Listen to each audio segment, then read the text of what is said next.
जो भी फील करे, आखिर में मैं आपकी सर्वेंट ही हूँ ना। Look at things from her perspective.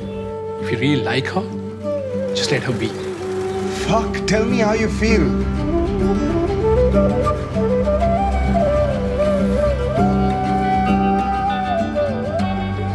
Sir please मुझे सर मत बोलो।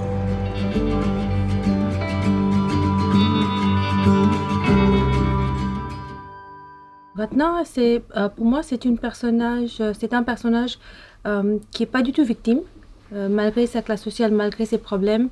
Elle arrive à transcender ces problèmes. Elle n'est pas définie par ses problèmes.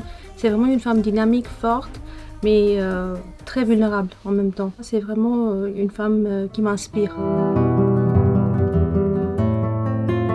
En Inde, on vit actuellement comme si on est aux États-Unis dans les années 50 avec la ségrégation, sauf que c'est la ségrégation des classes et pas le racisme. Et on n'est pas en train de se battre pour changer quelque chose. C'est comme ça, on l'accepte. Et pour moi, c'est un gros problème. Les gens qui travaillent à la maison, les domestiques si vous voulez, ils sont à leur place et ça bouge pas. Et ça peut pas, ils peuvent pas manger à table avec nous. Pour moi, fondamentalement, il y a un problème dans la façon de voir un être humain. Ça part de là, en termes de problématiques du film. Mais pour moi, le film, c'est vraiment une histoire d'amour qui parle de deux mondes dans un appartement. Et il y a une barrière entre eux, une barrière quelquefois invisible, quelquefois visible. Et qu'est-ce qui se passe quand on pousse un peu sur cette barrière? Le film n'a pas encore été projeté en Inde. Mais j'ai eu des Indiens dans la salle en France, en Allemagne, en Italie et aussi à Melbourne, en Australie. C'est par génération. Les jeunes sont très touchés, très émus. Même j'ai eu un homme l'autre jour qui avait du mal à parler parce qu'il était très ému, c'était trop près pour lui. Il venait de Bangladesh. Ça va être vraiment intéressant de voir à quel point le film rend mal à l'aise certaines personnes et pas d'autres. Et j'espère vraiment que ça va mener à un débat quand ça va sortir en Inde. Je n'ai pas encore une date pour la sortie en Inde. Je lutte un peu parce que c'est compliqué justement. C'est très difficile de sortir de l'ombre de Bollywood pour faire exister un film indépendant, surtout un film indépendant qui pose des questions. Là, je suis en train de me battre pour que ça sorte. Qu'on ait une vraie sortie qui laisse vivre et qui emmène le débat parce que je fais le film pour l'Inde. C'est très important pour moi que ça ait une vie en Inde. Pour moi, j'étais fort attirée en fait par le cinéma populaire en Inde parce que encore cette idée de vraiment parler aux spectateurs, de vraiment aller assez loin.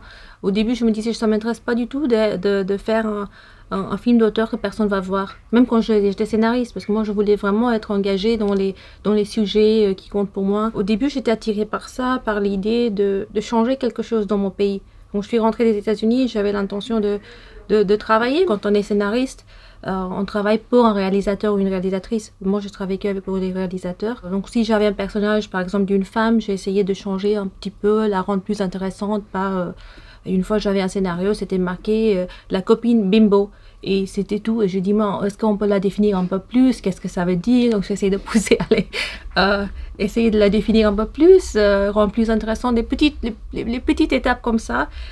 Mais je me suis rendu compte au bout d'un moment que c'était pas vraiment mon cinéma, j'étais pas à l'aise dedans, j'aimais pas regarder les films surtout, j'aimais pas la musique, j'aimais pas le jeu, c'était vraiment pas...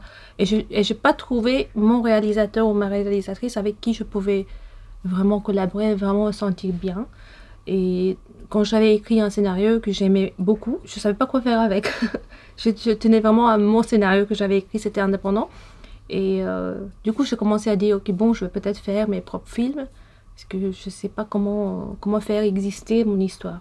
Petit à petit, j'ai trouvé comment faire. Et j'ai fait le documentaire justement parce que c'est très compliqué de passer de scénariste à réalisatrice sans rien. Nous, on n'a pas un système en Inde de faire de courts-métrages ou pas de soutien, rien.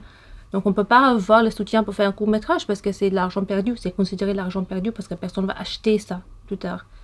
Donc j'ai fait le documentaire sans argent, avec mon compte personnel.